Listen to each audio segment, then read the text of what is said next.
live. Go. Ooh, we're live. Hi. Welcome to our first live. Can you hear us good? We've got a few people already checked in a little early. All right. Be patient with us, y'all, because this is our first time. We need to make sure that there is Rhonda, Carrie, and Dave. Thanks for Lauren, joining. all my besties all right there. Can you hear us okay? Awesome. Yay. Lauren's here. Hey, Michelle. Good. Okay, Carrie and Dave, you're going to have to give us lots of feedback. This is our first time, and y'all are veterans. So You're pros at this. I know. It's so good to see you all on here. Good to be alive. It is good to be alive. Hi, Brutus. There's Brutus. Say hey to Rudel. And say hey to your godparents. Ron and Rhonda are on here. Yay. Auntie Lauren, say hi to Piper and Sadie. Yep. He thought he It's saw me warm the other here day. today, so he's a little warm. We're a little warm too. Yeah. Yep, your god dog. Yay. There we go. So it's not, is it quite 6 yet? Oh, it's just now 6 o'clock. All right. Okay.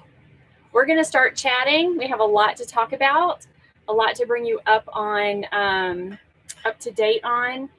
And I'm sure as we keep going, people will jump on and we will be saying the same thing over and over and over again. So anyway. We'll start making stuff up. Just making it up as we go. That's right. So just a quick introduction.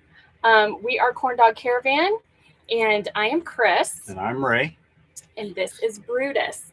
And we have had a YouTube channel for a couple of years now. We have honestly, up until the last 6 months or so, we haven't put a ton of effort into it, but lately we have been until something happened. We'll get into that.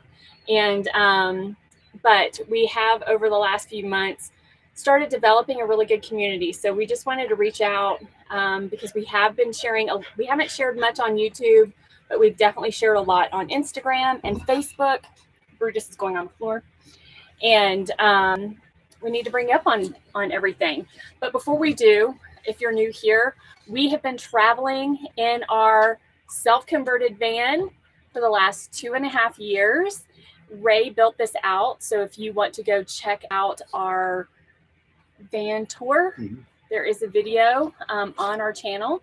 With that being said, if you have not subscribed yet, please do so. And make sure at some point during our live that you give us a thumbs up. That helps us. And all right.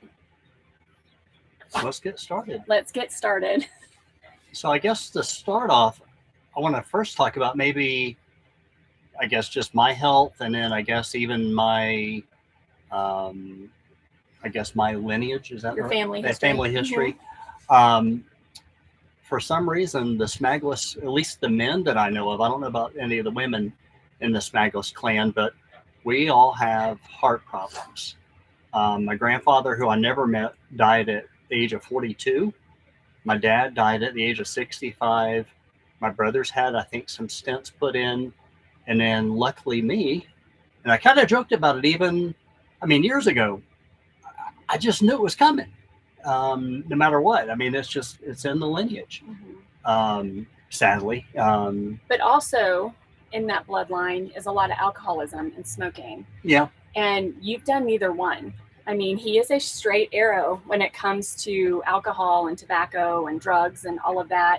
So he used to joke around, I'll be lucky to make it to 60 with my heart history. And I'm like, yeah, but you don't have, those other things. And even I guess doesn't matter because your family history now is strong. My blood pressures have always been perfect. Yep. Heart rhythm, all that. The one thing that I've always had a struggle with is my I guess it's all the cholesterol, the LDL, You've all the always had high cholesterol, cholesterol. like almost 300, which I Mhm. guess that's mega high. Yeah. Every time we gave blood. Now it started, I guess, after we've been on the road for probably about a year or two. My GP in St. Louis was like, "You're losing weight. You're active. Let's just kind of keep monitoring it. You know, we're seeing it go down," because every time we would give blood, it would drop a little bit, but it was still wicked high. Mhm.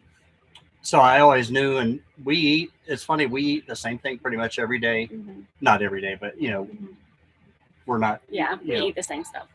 And my cholesterol is horrible, and yours is perfect. And I have always struggled with my weight and been very heavy. I mean, I've been over 300 pounds at one time in my life. He's never struggled with his weight. So, I mean, we have all of these factors. Yeah. It just goes to show you that family history trumps everything else. trumps everything. So, I too have a lot of I have heart history on my mother and biological father's side of the family, long history. We can talk about that later because I am talking to a doctor right now. But with that being said, the last couple of years doing van life, our eating has gotten a lot better. It's not clean by any means. Is it clean? A lot less eating out. Yeah, eating out. We're not snacking as much, and we're active. Just being on the road. Even my coffee level. Yeah, you've decreased the amount of coffee that you drink. I've drastically reduced that. So that's Which probably is helped with my sugar. Yeah. So over the last couple of years, I mean, while you were building the van, you dropped a lot of weight and got just to a healthy weight. We've gained a little when we were in Florida taking care of my dad, but you've already dropped it. Mm-hmm. Since we've been on the road, just having a healthier lifestyle, I dropped like 40 pounds. So we thought we were doing good. And I feel like sometimes it's like a little bit too late, too little, too late. Yeah. So anyway, we are in Idaho. This was our big summer trip for this year. We were originally planning to go to Nova Scotia and Newfoundland and spend all of spring.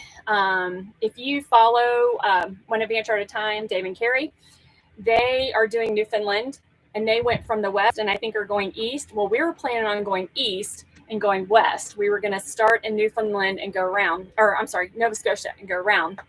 And we had a really rough winter. I lost my mother, and then I had to do some health stuff with my dad. And the planning that it takes to do that kind of trip, I didn't have it in me.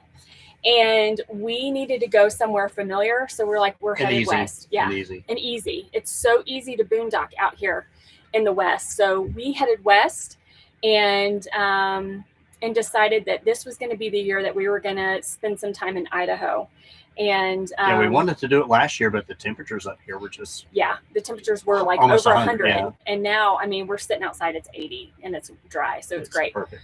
But with that being said, so here we are in Idaho, and Idaho got off to a rough start. Idaho, the weather was not cooperating. The van got stuck. We were traveling with some friends, and Ron and Rhonda, who are on here, and we're trying to, our goal was to get here to Idaho, and they had such a long winter that forest roads were closed down. It was just a lot. So we were both kind of sticking in the southern part of Idaho.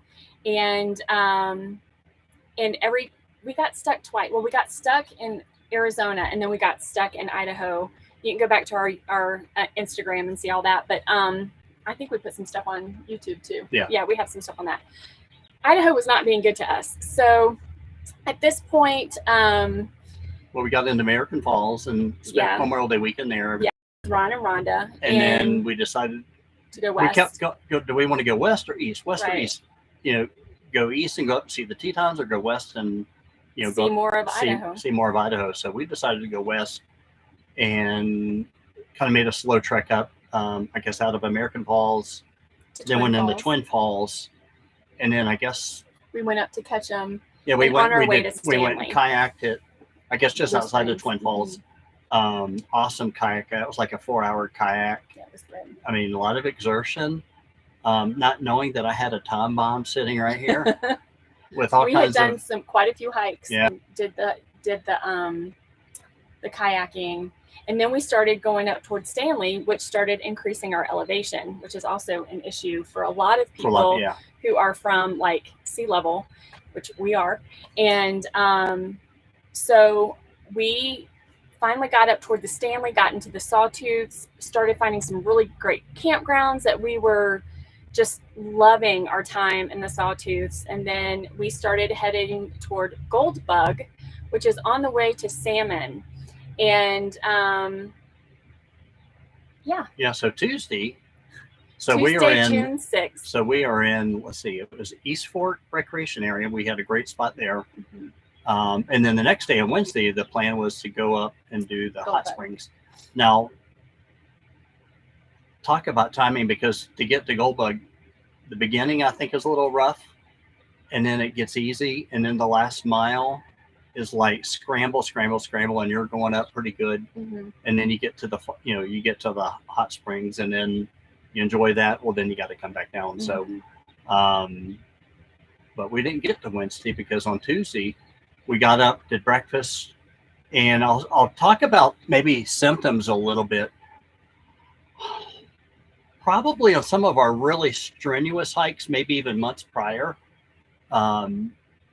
Occasionally, I mean, I would get to the top of the hill and I'd feel my heart beating. I mean, I'd feel it pump. And occasionally, sometimes my hands would feel almost like they were just full of just blood Mm-hmm. or something, you know. And I could squeeze them and kind of like almost try to squeeze the blood back out of my hands. I never really felt anything in my arms, but it was really just in my hands.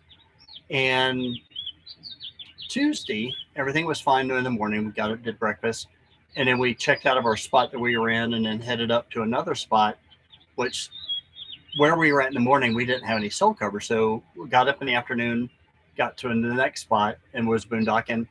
And we were just chilling in the van. I was watching an F1 race because we finally had signal so I could watch the race.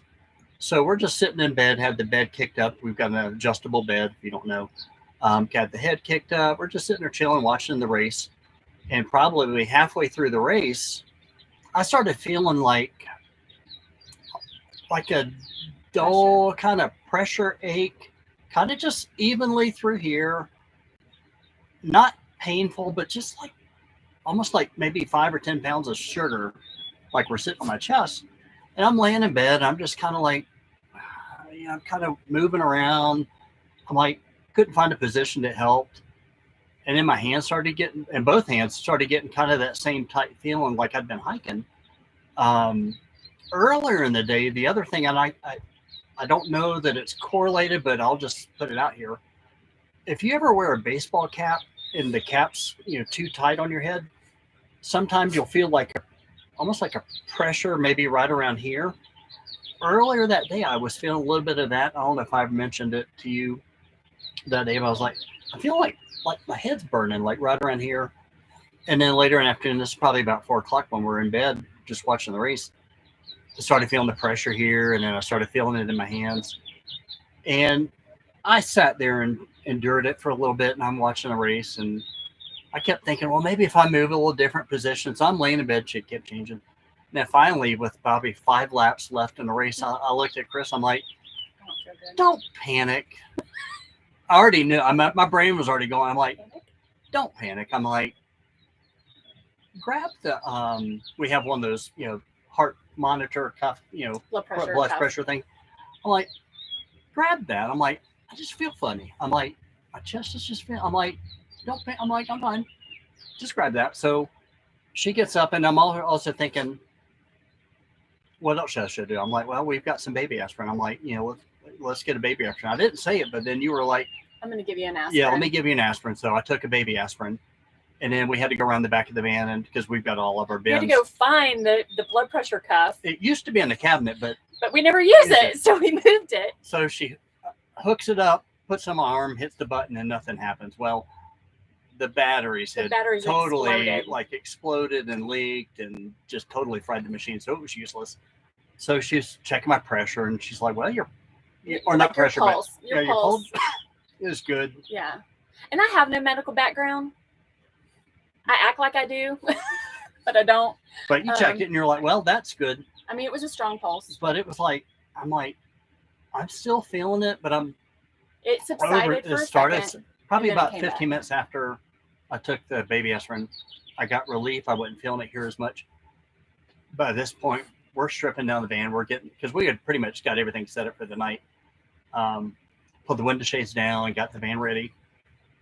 She hopped in the driver's seat. I spun the chair around and we headed out. There was, I think Salmon was the closest. So city. while he's having these issues and we're kind of waiting to see what's going on, luckily I had cell service, so I'm looking where's the closest hospital, and it was in Salmon, Idaho. So I'm like, It's okay, like 40 minutes away. I go, you want to go to the hospital? And he's like, yeah. So we start heading to Salmon, which is about half an hour away. And on the way, we come into a rainstorm, A hailstorm. And the road's covered. It looked like it snowed. Yeah, it looked like it snowed. Rocks are falling from the. We're talking boulders were falling all in the road now. From the mountain that we're like driving through, and so I'm having to like zigzag through rocks.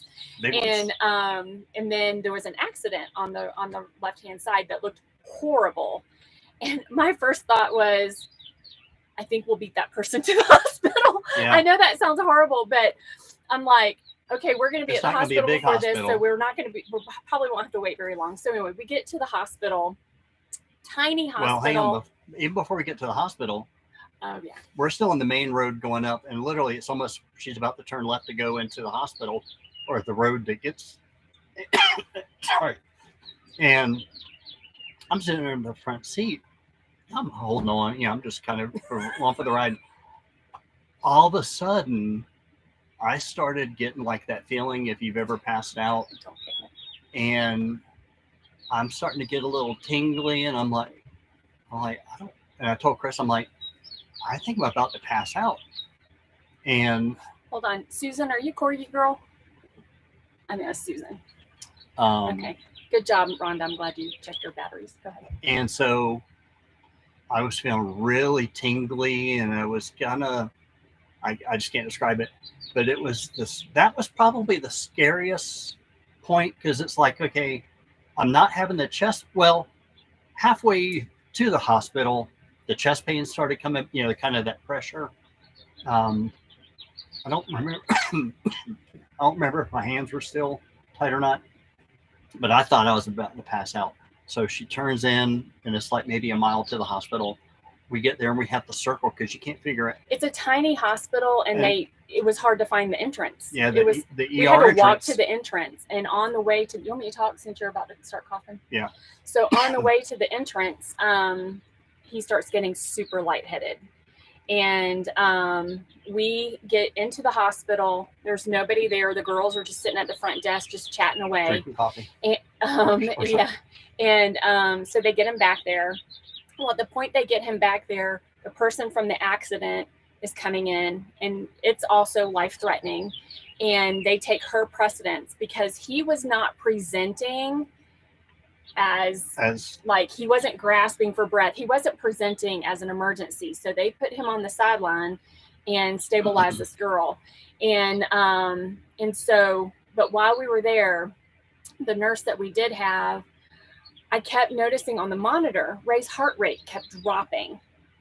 I'm like in the mid 50s, and your heart rate should be between 60 and 100 as a resting heart rate.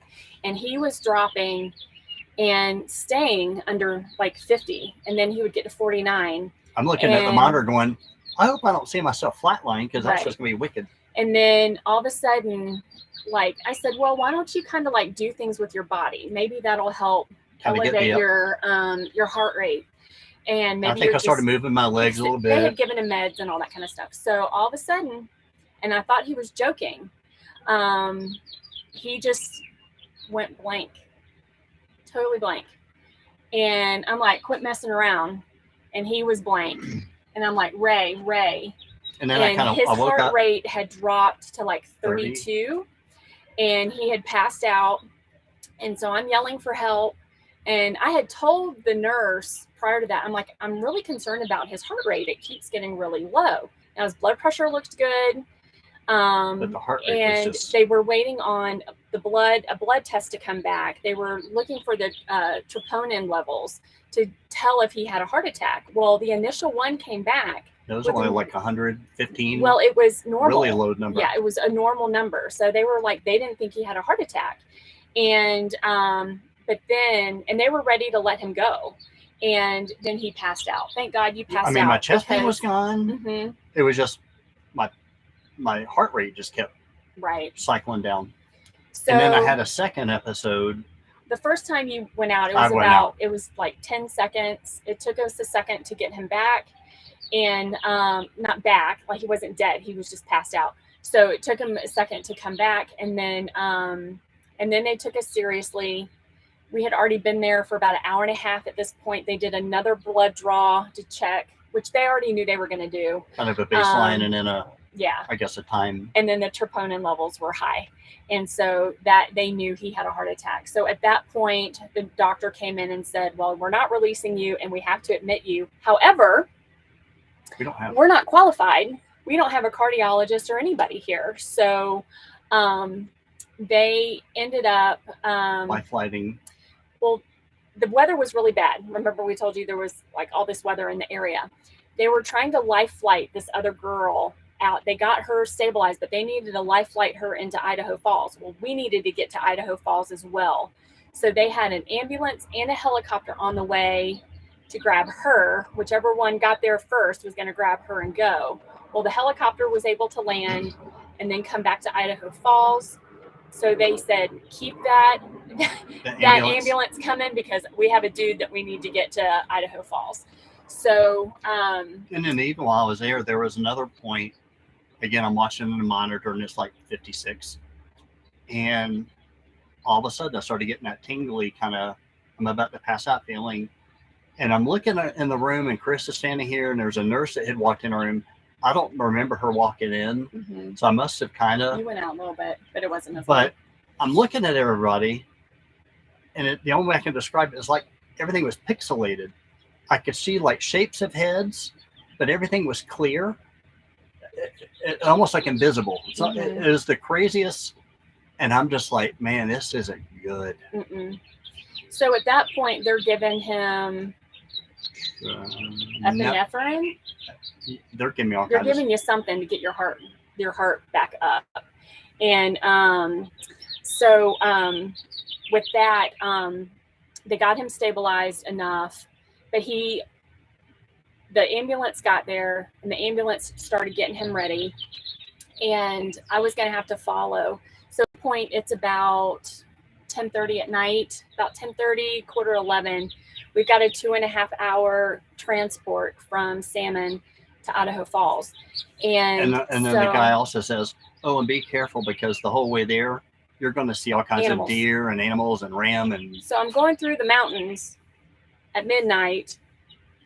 And I don't drive the van often. I drive it enough and I did fine. Obviously we're here, but yeah. So the guy, I just want to say the guy that was Wes, who was your EMT. Phenomenal. We liked him from the beginning, but we did some research on him afterwards and he's amazing. And throughout the whole time, I honestly didn't think Ray was going to make the transport because he kept dropping a lot and he just didn't seem stable. I had no confidence in this hospital that we were at. And so I seriously got in my van thinking I'm never going to see him again because he wasn't stable. And here he's going to have to drive for 2.5 hours. And so anyway, I get in the van. I'm praying the whole way. Like, I'm a Christian. I want God's will in my life, but I also want my husband with me. I'm not ready for him to go yet. And I don't think I told you this, but when my mom died in October and I was on my way to try to see her and she died on the way and I was trying to then get to my dad, we had the most spectacular sunset that night. And I just felt like it was God just saying, it's okay. It's okay. Well, I got a sunset on the way to Idaho Falls. And I'm like, I don't want that sunset. I don't want to see that. Anyway, about halfway through, about an hour and a half in, the ambulance is way ahead of me. We're flying. And they're flying. I'm not. We're cooking. And because I'm scared of deer jumping out in front of me. And about an hour in, I get a text, and it's from the EMT. Yeah, I told Wes, the EMT, I was like, hey, text my wife, tell her corn dog's doing good. And he did. He texted, corn dog's doing good. Because I didn't know if she would, since it's not a recognizable number, I was like, I got to make sure that she knows it's really from us or from me. So that was good. And I couldn't really respond because I was not familiar. Number one, I don't drive the van that often. And I was in an unfamiliar territory, pitch black, mountains, animals, whatever. I only saw one deer. Thank you, Lord. But so I saw the text come in, but I couldn't respond to it. And I was like, okay, thank you, Lord. Thank you, Lord. And then Wes kept texting me. He's doing good. Are you doing good? Are you doing okay? Are you? And so he kind of stuck with us the whole time. And then when he dropped Ray off at the hospital, he's like, we got Ray in the room. The doctors are already on him. Your husband's going to do great. He's going to be fine. He's going to do great. And I'm like, I just said, thank you for keeping him alive. You are amazing. If I could hug you, I would. So anyway, so that was kind of, I got to the hospital about an hour behind them. You were still in I think when you got there, I was still in the ER. But they were, I was only there 10 minutes. They had him in a room. I think within 2 hours of being there, I was already in a room. Getting to the, level, the fourth floor, which is the cardiac unit. So this whole time, they keep telling us, Ray's just going to need a pacemaker. He's just going to need a pacemaker. And, but by the time we got up to the room, the next morning, we started seeing all the doctors and all that kind of stuff. They sent him for a cardiac cath, and it was the cardiac cath that came back because they thought for sure, he's probably got some blockage. We'll probably be able to stent it. And they kept making all these assumptions because Ray's only 53 years old and has zero prior health issues. No not meds. A drinker, not a smoker, no nothing. So they're thinking this is going to be an easy case. So are we. Slap a pacemaker in him. They take that little thing and right in, and I'm awake for it, which is crazy. Mm-hmm. And I'm looking at the screen. I'm watching the little tube go up, and I see the dye. And I'm kind of familiar with seeing other people's pictures. So I'm looking, I'm like, oh, that doesn't look good. Yeah, it didn't look good. And so we got bad news after that. Well, even while we're inside. So I'll show you. So this is Ray's heart. I don't know if you can really see it well. Okay. So all those red circles are blockages. This is your Widowmaker, 50%. No, that was 70, wasn't it? No, 50. The one over here was 70. And then these two 50. And this bad boy down here was 95. So, we weren't getting a pacemaker, and they weren't able to stent. This is the one they were really concerned about, the Widowmaker. And then they were really concerned about this one. But this one branches off. They couldn't stent it because if they stented it and the stent moved down to one of those branches, it would cut off blood supply and all that kind of stuff. So anyway, this is our art from our heart surgeon's nurse practitioner, Logan, who was amazing. So anyway, so that's what we were working with.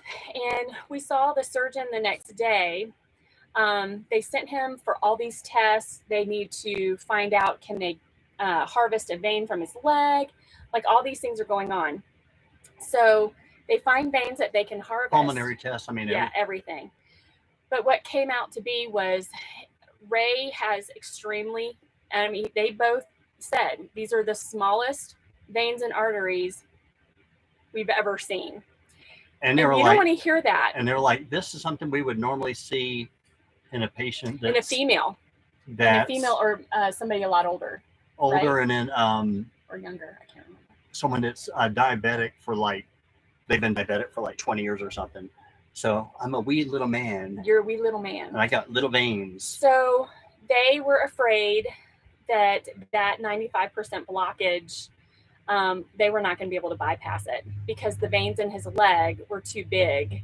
It's like size what, it would 5 be like, millimeter, yeah, trying to get a 1.5. yeah. It's like the blood would just spout out of it. Anyway, so that was the day before surgery.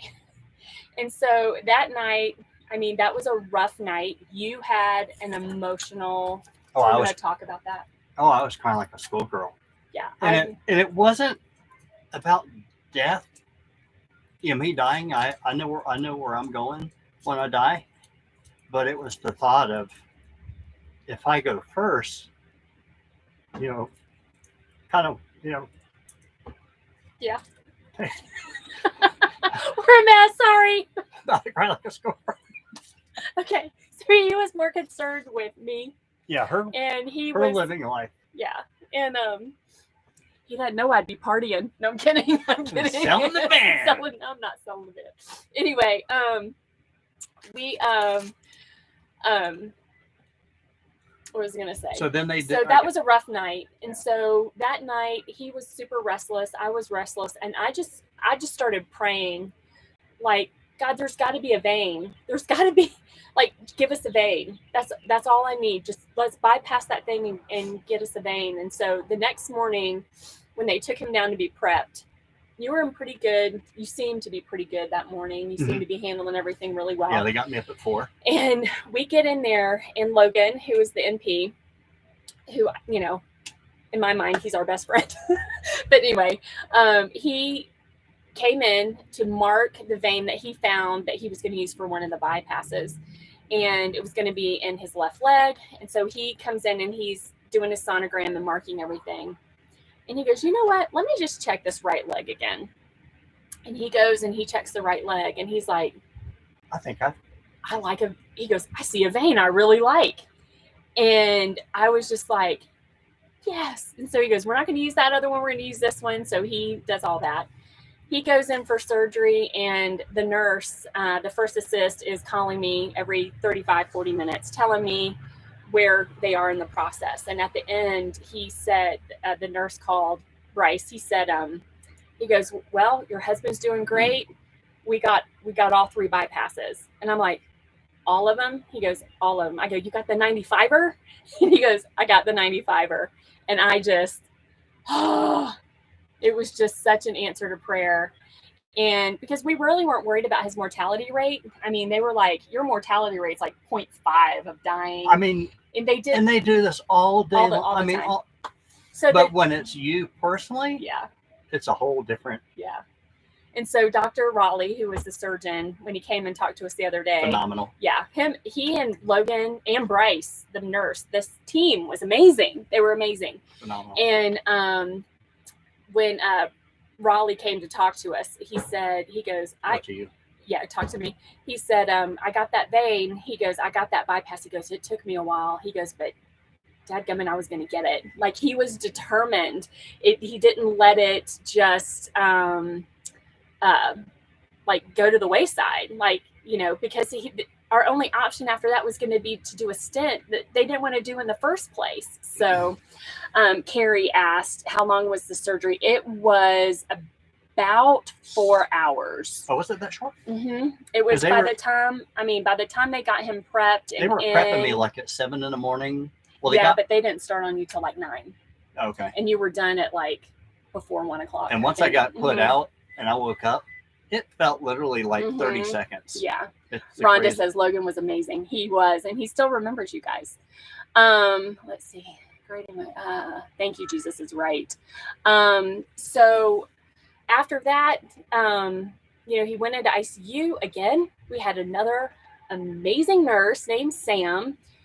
First it was Natalie. Natalie was precious, and she did great. She got you all prepped up in there, and then Sam came in, and then ICU was the only time you had a not so great nurse. But I mean, it was just for one night, and we got. I think because the level of care that we got was so up here. Yeah. When I wasn't getting exactly that, it was like, and we didn't actually ask for much. Spoiled. Yeah. And I didn't know it. And all the nurses, they loved me because I helped them. Like, if he had to pee, he would pee in the jug, and I would measure it and put it on the board for him and let him know what time it was. We try to make it so easy that when you need help, that they're there, and they were. So that was great. He got released from the hospital a day early because he was doing so well. The nurses were almost not fighting, but the nurses all wanted you because you were such an easy patient. Mhm. I mean, everybody kept saying, I've never seen a heart patient do this well. I've never seen a heart patient do this well. And part of it was your health, your age, all of that. And what was cool was our last nurse, Julie, the one who discharged us. I think she's going back to school to be a nurse practitioner. And she was actually in your surgery. She was doing an observation day, and she got to observe his surgery. So when she got him, she was so excited. She goes, "It's like full circle. I get to see him." She goes, "I saw your heart." She goes, "I wanted to take a selfie, but I didn't." It was funny. Then I think she said one of the other nurses, I guess, helped on hold your heart, like hold my heart or pull the lung out of the way, because I guess they have to just kind of move everything around. And they were giddy about you. And and let me just say this. With him being in the hospital, our friends Ron and Rhonda were an hour away. Were y'all an hour away? Hour and a half away. So we were in Idaho Falls, and our friends were in the Pocatello area, which is just south of here. And when we were in constant contact with them, and when we told them, yeah, we're going to Idaho Falls, they were like, "We'll see you tomorrow," And so they got there that afternoon. I mean, it was quick. Mm-hmm. They got there really quick. And so we weren't alone. We had amazing support. We have a dog. And so when you're trying to take care of a dog and take care of your husband, I would not have been able to take care of yourself. Yeah. That wasn't even on the radar. But at that point, I don't know that we could have gotten through this without Ron and Rhonda, because they just totally took over Brutus for me. And it was just amazing. We had the same, God just knows how to give us friends, because in 1999, Ray had an accident where the day we moved to Omaha, Nebraska from Jacksonville, Florida, a rod goes through his eye, and our friends Jeff and Lauren are there, and they're there to just totally take care of us. So friendships are so important, not just in life, but on the road. And there was not one, I couldn't have done it without Ron and Rhonda. I couldn't have done it. I was looking at Rover. I was trying to find a place to go put Brutus just so he's safe, which I don't want to do because he's old. I feel like my time is limited with him. But our friends, Ron and Rhonda, which are Brutus's godparents, just said, we got it. And we're taking them on vacation. And so right after, they stayed with me in the parking lot at the hospital. And which that was awesome, because it allowed you to, because there were a couple of nights you stayed in the room with me. But when I was in intensive care, ICU. ICU, I couldn't. So I stayed out in the van. And so they were here with me. And then just because life just is so fair, I got a mouse in the van. Right. So here Ron's helping me. He taught me how to set a trap. So I set a trap, set a couple of them. They went and bought me some more traps. He had to set a couple of them because they were super sensitive. But I finally caught that mouse, and I didn't want to touch it. And so I utilized Ron again. I said, "Rhonda, sent your husband over. I got the mouse and I don't want to touch it." So they took care of that. So in addition to that, on our last day at the hospital, we realized that the fridge stopped working again. That's now been fixed. That's fixed. So anyway, so we leave a day early, and we get into the hotel. We are staying at an extended stay hotel. We felt that was going to be the best option for recovery. Yeah, because with when they crack you open and all that, you can't do anything. I mean, you can't use your arms for 5 anything. or 10 pounds, I think, is the most they want you to lift. Well, in our build setup, we've got a little step that we have to step up to. Our bed is high. And then go to the bed. And I guess it was probably 3 or 4. So we stayed in the hotel room, and then I developed a cough. So I got out on a Tuesday Tuesday night I started coughing a little bit, and it's from the trach. And we didn't know that. I slept through. I got some sleep Tuesday night. Yeah, you but fell then, asleep about 4 o'clock in the morning. But then Wednesday all day, I was coughing. Not sick, just coughing, dry, hacky cough. All Wednesday, day, all night. all night. Thursday. So I didn't sleep at all Wednesday night. Neither did Thursday, yeah, neither did you. I. Thursday, night. same thing. Got up in the morning, coughing. Thursday night, coughing. By Friday, this time, we were loopy. So I think it was now Friday. It's Friday morning. And I'm we went like to the going, hospital. I remember watching just different shows talking about people with sleep stuff. And they're like, if your body goes so many hours or days without sleep, certain things start to happen with your body. Things start shutting down. He was getting loopy. Too. And I'm looking on my phone going, okay, I'm at day 4 now. Day 5 is kind of like was it? I think livers. I mean, some things serious happen. start. Yeah, because when we say there was no sleep, 0. Hey, Mark, no sleep, and I'm crying all the time, praying, begging God, can you please stop this cough? I mean, like this is an easy. I mean, it's a cough like every 30 seconds. It's not a. Yeah, it was constant. So Friday morning we go to the ER again just to do a chest X-ray, COVID test, influenza test. He's clear on everything. So then they start throwing meds at us. So long story short, because if you follow us on Instagram, you already know all that. But today, been pretty good.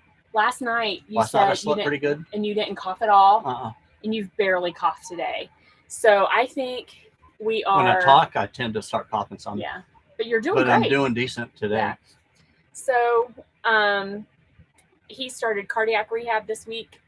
We've been back to the surgeon this week. We decided that for our medical, that because we had talked about, I said, oh, well, I need to find you a cardiologist in St. Louis because he already has a GP in St. Louis that he has a good relationship with. And I'm like, so I'm working with my girlfriend, Natalie, who's in the cardiac arena in St. Louis, and she's going to help me grab a cardiologist for him. And he says, I don't want to do that. I'm keeping my medical here. And I said, okay. Keep it simple. And so, because we like our cardiologist, we like the surgeon, we like Logan, which is the NP. And Logan has been acting as our GP because his background is in that. But we just got a new GP this week, and we both went and saw that. So all of our medical is going to stay in Idaho. And we will talk on another video about all the insurance stuff and medical and all the finances and stuff. We're kind of in the throes of that right now, but we'll discuss that later. But things are looking a whole lot better than that. Yeah. And that was part of my worry too, was, whether I make it or not was one thing, but it was like just the expense of everything. Because I'm thinking, with as much as they've done, I'm thinking I wouldn't be surprised if this is like $400,000. Yeah, it wasn't that. But it's nowhere near that. Carrie wants to know, how much does it hurt to cough after open heart surgery? The first couple of days through here, and I guess everybody gets, at least at the facility we're at, they give you like this bear, and it's he hates the bear. I hate the bear because when you hold the bear, I really didn't know how hard or tight to hold it, because I'm afraid I'm gonna mess up the suture, because I'm cut from like here to probably here, and I've got holes. I mean, Does anybody want to see that? If you want to see it, let us know. If not, we won't do it. Yeah. It's almost healed, but anyway, you can kind of see it. But yeah, and because I was coughing so much, But you still had your chest tubes. Yes. So for the first 2 or 3 days. No. Once I got released, I didn't have the tubes anymore. No, but right after. Yeah. The pain comes from what I understand. The pain comes from having the chest tubes in you. Yeah. While I was in the hospital, I was feeling. I mean, it was weird in my body. It was like there were spots in my back, like upper back, that was hurt back there. But the tubes, I guess, were going up inside going into your lungs, and Carrie wants to see your. Like, I don't know if it was. I guess it drained to your heart too. I don't know. Okay, he's going to show. So if you don't want to see it, close your eyes. It's not bad. This is for Carrie. It's not bad. It's not bad. Okay. So there it is. And that's all. He had dissolvable stitches. So that's a lot of glue and stuff. This is where the chest tubes were. And then he had something over here, and nobody knows what that was. Probably just irritation from a sensor. Yeah. So they did a good job, and he's healing up really, really good. A little bit of itching, but. And I'm a picker, so it's driving me nuts. I'm like, I just want to check it all off. But anyway. But yeah, I mean, it hurt. I mean, definitely a day or two. But once I mean, not everybody coughs as much as I did. He said, I think he's had patients. Want some water? He's had patients that 6 weeks. 6 weeks. Like he told us, he goes, because there was no reason for his cough. I mean, everything. He had 2 other chest X-rays, and they were coming out clear. Yeah, and they gave me I guess I had been trach. Oh, and then also there's also said, another tube. Yeah. I guess it's like a monitor that sits, I guess, right around here, and I guess monitors the heart. They also said that all that was small too. Like when they were about to, when they were gonna take the out in ICU, they were like, we really need to make sure he's on his own, because we don't want to go back in there, because I think it was a booger trying to get that breathing tube down your throat. So I think it's irritation from the. You're doing really good today. But yeah, I mean, different. I mean, my chest from coughing. I mean, I have spots like throughout my chest, and it's more on this side than this. This side must have had a little bit, maybe more fluid or something, or maybe they pulled the lung out of the way more. I don't know. But he's doing great. If he had not had this cough, I mean, you tell everybody, like, you don't feel like you had anything done. Yeah. So I mean, a little bit of itching, and yeah, I mean, when I'm moving my arm, I can kind of feel it, but it doesn't hurt. Nothing crazy. Yeah. But I will say, it's one of those, having this. Rhonda said you need a tattoo of a zipper. Yeah. I don't want any more pain. I don't want any more pain in that spot. I'm gonna get my tattoo though, probably before we leave. But it's like, would you rather have this at age 53 when you can recover quickly and everything, or would you rather wait until? Because I was the youngest one on the whole floor. Yeah, you were. And it was sad because as I'm doing my laps around the floor, doors are open and you're seeing probably 80-year-olds just motionless. You don't see it. And it's like, I don't know how they get through it. Mm-hmm. Especially, if they're coughing too. Everybody was coughing. But recovering at an older age, that's hard. A lot harder. Mm-hmm. But then at the same time, you got to live life a whole lot longer without anything, having any, Mm-hmm. But even just looking back, I mean, knowing, because the clots I've had, or not clots, but the blockage, mm-hmm. I've had this for some time. It didn't happen overnight. So when we start thinking back, 2 years ago when we did Angel's Landing, or we did this hike, or even the week before when we were doing the kayaking, it's like, man, because we didn't have any cell phone coverage. Mm-hmm. Most of the time we don't have cell phone coverage. So then we think about, I've been thinking, do we get a satellite phone at this point? It's funny. It takes something like this. Because again, we have been so healthy there, and we're relatively young. I mean, we're 50 and 53. Yeah, we're middle-aged, but we're young, or at least we feel like it. Not anymore. But I'm not 20 anymore. None of that was in our thought process. And the only reason we had low dose aspirin was for Brutus. I had bought that for Brutus for some reason a few months ago. So, I mean, we truly were not prepared. So for being not prepared, things turned out really, really good. Mm-hmm. Yeah, because probably, and I always knew, they always say, if there's any sign of cardiac, take an aspirin. Mm-hmm. Mm-hmm. I'd say that's the biggest. If there's anything anybody's watching takes away from this videos, be prepared. If you're over 50, you don't have to take them, but if you're over 50, have a low dose aspirin. We did replace our blood pressure machine because now I'm supposed to be taking my blood pressure.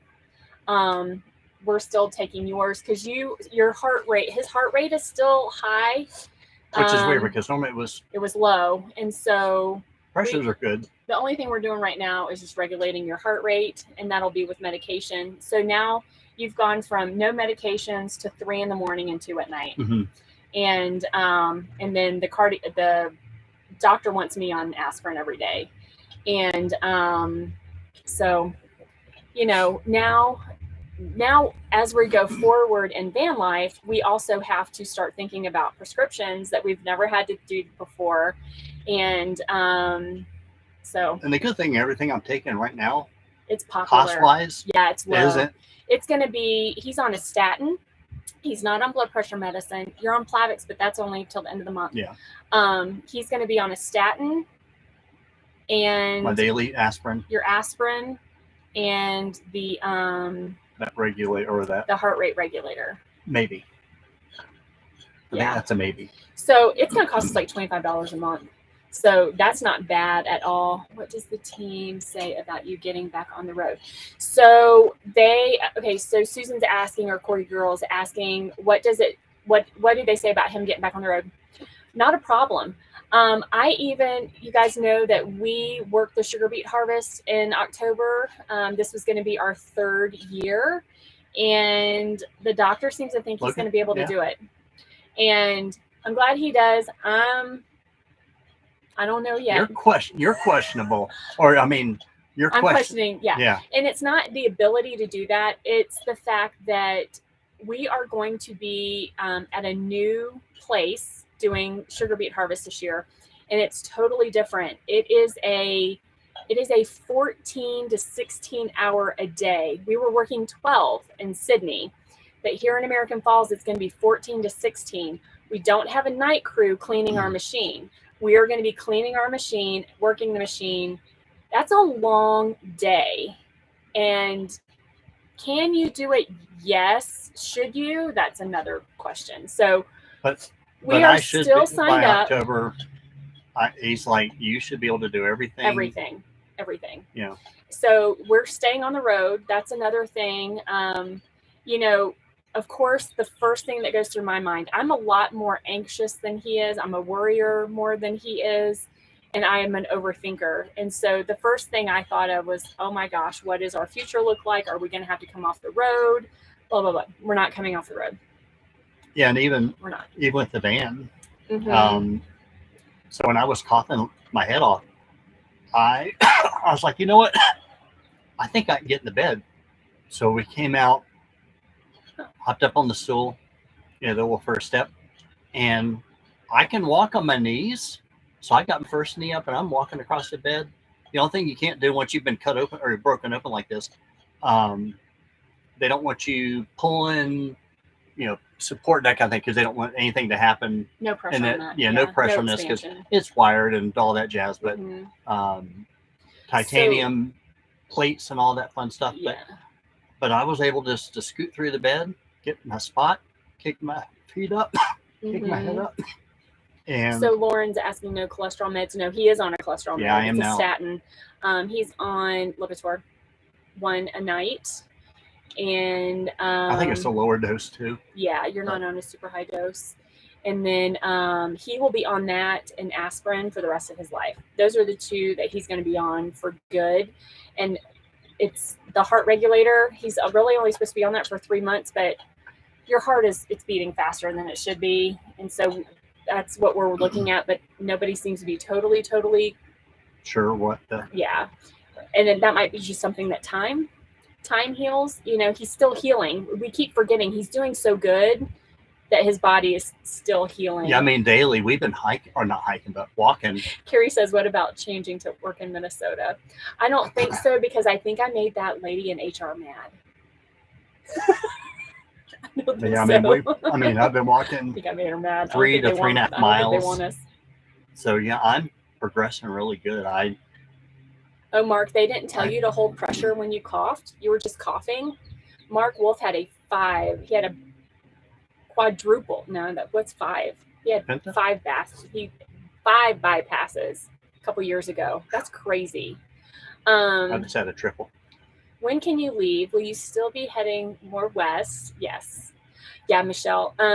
Michelle, believe you live in that Oregon area, right? We are going to head, so we have our hotel until July 15th.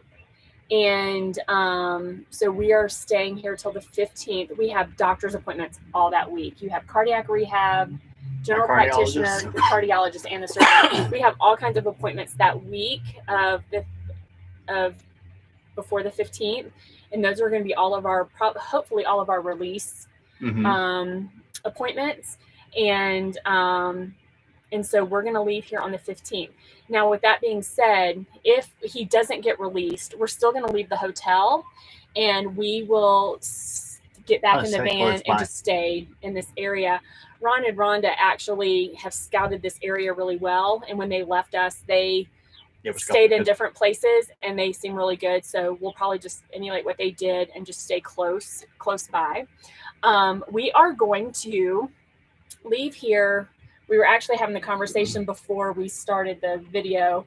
We don't know if we're going to go directly north. I have a girlfriend from high school that lives up near Glacier, and I'd like to see her, and we'd like to see Glacier. So I don't know if we're going to go straight up or if we're going to go east to the Tetons, because there's a lot that we missed a couple years ago in the Tetons, and then go up. But once we hit Glacier, we're going to head west. I don't think we're going to hit Oregon now. Yeah, we may skip and come back. We are going to go west because we have friends, Beet Harvest friends, Michelle and Steve, that just mean the world to us, that they live on the coast of Washington, and they were so amazing. When this happened, Steve was ready to bring a fifth wheel onto his property and have us recuperate in Washington. He had hospitals and everything scoped out. So like family. I mean, this community has become like family. So we're going to go visit them and visit the Washington area. We also have some friends, Molly and Greg, that live in Seattle that we probably I would love to see Molly. And so we'll probably spend some time in Washington. And if you are ready to do beet harvest, then we will be coming back to Idaho by September, the middle of September, and getting ready for beet harvest. We probably need to do it financially. Yeah, that'll kind of help out. So yeah, working the harvest in the cold many hours. Please ask your doctor. The doctor said he's fine. I don't know if I believe that or not, but he's fine. And when we did the prior, it wasn't super cold. I mean, yeah, but you get cold now. Oh, his old man button has clicked. That may turn off though. But anyway, we're gonna see how it goes. This is the thing. So when we got to Idaho, when we got to Idaho, our fridge broke, and we had to get a new one. If y'all remember that, we were in Utah, and we had a new fridge shipped to us. And our old fridge, it wasn't completely broken, but we couldn't run it off of our DC power. So we were thinking, we can't drive with this big old fridge. So we contacted who will be our boss this year in Idaho, because we had already talked to him before. We knew he was in the area. We're like, you want a fridge? He's like, yeah. It works 120, but that's it. Yeah. So we took it out to him, and he's been in contact with us, and very good man. And, we'll probably start the beet harvest. If at any time something happens and we feel like we can't do it, then we'll quit. I mean, we forfeit like bonuses and all that kind of stuff. But if I can't do it, if you can't do it, you can't do it. You just quit and you move on, And so we always have that. Hold on, let's see. Welcome to the club. Oh, Lauren, are you on? Yeah, you are on statins, aren't you? Mm-hmm. It's probably beating fast because it's finally getting blood. It might be trying to get used to all that blood flow. It's got years of catching up. Yeah, let's see. So with your doctors there, okay, Susan's asking if we will return a couple times a year. Yeah, it depends on when they want to see him back. The good thing is if we do beet harvest, then we'll already be here for the end of the year. So we might be moving to Idaho Falls. Who knows? It's awesome here, though. We do like it here. it is a great little town. But yeah, we figure It gets cold here though. we're on the road. It's not convenient to have your doctors anywhere, because And I would say compared to St. Louis, like when you were at the hospital, yeah. being here so much easier Well, this is and a probably really safer. yeah. This is a really small town. It's very safe. I mean, It's they like have their 60,000. stuff, but yeah. But like, if we were in St. Louis and had to go to Big Barns, and if you're from St. Louis and you know Big Barns, there would be no way I'd be staying in my van out in the parking lot at Big Barns. I'd probably be murdered, nor they probably wouldn't even let me It's do probably it. not even a spot for you. But I mean, my whole point is, when you're on the road full time, you're never really near your home base. And I guess our home base would be Florida, but or even nothing's a good fit for us because we don't really call anywhere home anymore.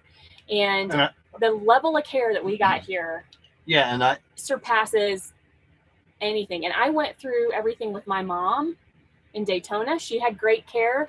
This was better. Well, what we're finding, and it makes sense, every doctor and every nurse we talked to, they said, oh yeah, well, what happens is people come out to Yellowstone and they're not used to the elevation. Carrie said maybe you can work in the scale house. There you go. Yeah. As long as there's no other people there wanting that job. That's like a prime job. You could though. But they said, yeah, so people come here and they go hiking and they're at elevation and people have heart attacks. Idaho Falls did pick us, Carrie. So they're like, oh yeah. They're like, we get people shifting all the time from salmon or... So the big thing here is like so we're really close to the Tetons and Yellowstone, and you get people that come here for vacation and they start hiking Yellowstone and hiking the Tetons, and they're not acclimated to the elevation. Like here, I think we're at 4,700 feet. So we're at elevation here, but Yellowstone's even higher. So what happens is people get up there and start having heart attacks. And they come here. They could go to Missoula, but they come here. This hospital, the Eastern Idaho Regional Medical Center, EARMAC is what the locals call it, is one of the top 50 in the United States, especially for cardiac care. So it's small, but it's mighty. They get you in. Mm-hmm. They're organized. Mm-hmm. I mean, yeah. They were a well-oiled machine. Mm-hmm. Yeah, we go into the hospital and people recognize us. There was a lady there, and so my friend Rhonda and I, every morning we would go in for breakfast and Mexican hot chocolate. And so the other day I went to go get my Mexican hot chocolate while he was doing his cardiac rehab, and the lady in the cafeteria recognized me. Oh, hey, how are you? She's like, you work here, right? And I'm like, nope. So, I just get the hot chocolate. Just getting hot chocolate. But anyway, so we're going to stay on the road. It's going to look a little different. I am super anxious about not having cell coverage now, and super anxious about getting out in the middle of nowhere. But I'm going to have to work through that for sure. And I'm fine with it because I'm thinking at this point, I'm cleaned out. I've got new vessels. Yeah, he's ready to go. And I'm sitting here dealing with the trauma of it all. But the big thing, and we'll talk about this more because we don't know what we're going to do yet, is the diet. What's in the cabinets? What's going in here? Our food is killing us, people. We're killing ourselves. I never looked at, but I looked at like sodium content. Ron goes revasculated. You're revasculated. Yeah, that's what Logan told you. You're revasculated. I looked up yesterday chilies and looked up like something we would normally get and eat. And it seems the Caesar salad. Something what healthy. The chicken Caesar salad. Or even the chicken sandwich. Mm-hmm. It's like 4,000 milligrams of sodium. I'm like, that's just. We are making strides. We'll talk about all that later because we're not going whole hog. We're not just flipping everything because that's not going to work for us. But hold on real quick.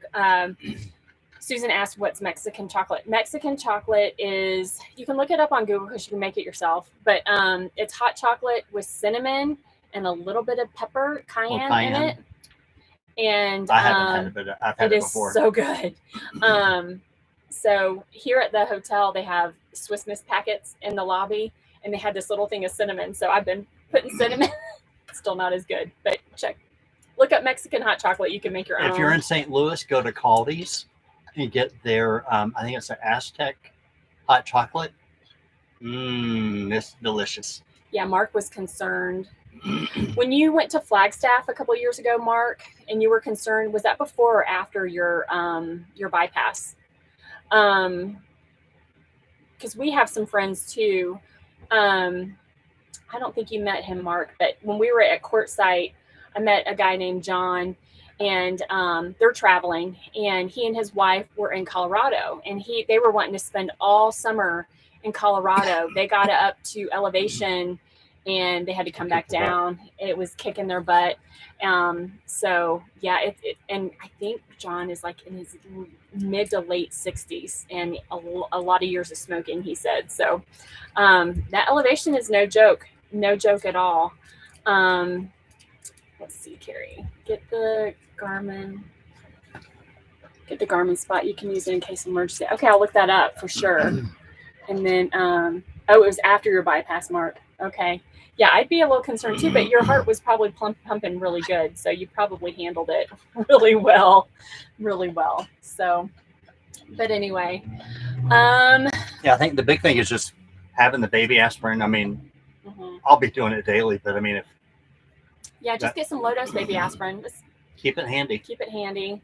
Because every doctor told us that was the smartest thing we could have done. Yeah. The smartest thing we could have done. Even if you're not sure, if you're having some kind of weird pain in your chest or arms or whatever, just pop one before you get to the hospital. It's not going to hurt anything. Yeah. And I think also too, that kind of that pressure I was telling you about, time to time, even, years ago, once in a while, if I would eat, I would feel something like down, almost like right in the breadbasket. Totally different feeling. Yeah, I think that was either just gallbladder or, ate too much or something. But totally different feel. But if you ever have a feeling and you're not sure, just pop an aspirin. And go to the hospital. Because, I look back and I wonder, my dad died at 65. Did he have pains and just said, "Oh, yes," like most guys, I'll be fine. I just knew something just wasn't. And everybody kept asking me, like, was it like pulling teeth to get him to go to the hospital? Because I think so many men, for some reason, don't want to. I think I don't even remember who brought up hospital, but I mean, it was just like, we're going. Like, there was no pulling teeth. We knew something was wrong. So yeah, you did get you did get a new heart for Valentine's Day, Mark. That's awesome. That is the day before. Yeah. Carrie, I would do that too. You and Dave both probably should. We're all about the same age. Yeah, and what's weird, I mean, we're old now. Anytime I got blood, I mean, even a year ago, I went and did my GP in St. Louis. All my pressures. Everything was good. I'm not diabetic. I'm clean bill of health except for cholesterol. Yeah. And it's super high. Okay. And still is, but that'll be. I asked the doctor, is it 3 months? Will we start seeing results? He said, yeah. He said, generally that's, you're going to see it. Everyone's going to be different, of course. Could be a 10%, 20% drop. But combination of just the statins and change in diet, hopefully, that'll help. But knowing just the history of the smagless, who knows? Yep. But all I can do is try to help myself. And so we'll talk. I mean, we might talk about diet. I mean, like I said, we're not going to go whole hog. We are going to not eat out. And probably our donut fetish is going to be. It's just going to be. Donuts are not going to be a review. It's not worth it. I may have a half a donut or every now and then. I mean, what we've noticed is, like, we eat so much food, and that's where so much of our salt's coming from. So really the first thing we're going to do is really try to minimize. We're not cutting out because it's just not realistic, but we're going to minimize a lot of our processed foods and not eat out so much. And the Costco pizza that we absolutely Oh yeah, love. every time we go to Costco, we eat their Costco pizza or a hot dog. That's done. And the It's hot not dog's happening. even crazier with sodium. Yeah, it's done. So we have to start taking care of our bodies as far as the food is concerned. Yeah. And we have started doing that. So we'll see how it goes. So, all right. How long have we been on here for? An hour. Okay, guys. Thanks for watching. I know. Thank you. First Thanks of for all the prayers. Yeah. Thanks for the all the prayers and notes. the support. The calls. Mm-hmm. We love you guys.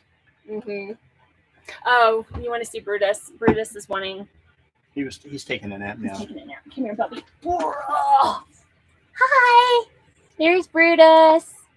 So, if you guys, I have some stickers. The Corn Dog Caravan sticker.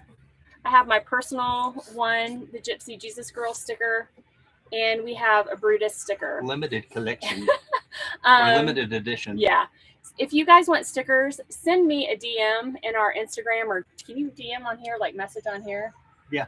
Okay. Send me your address if you want stickers, and I will send you stickers. If you just want Corn Dog Caravan, I can do that. If you want all three, we can do that. If you just want Brutus, I can do that. So if you want stickers, send us your address, and we will be more than happy to mail some out to you.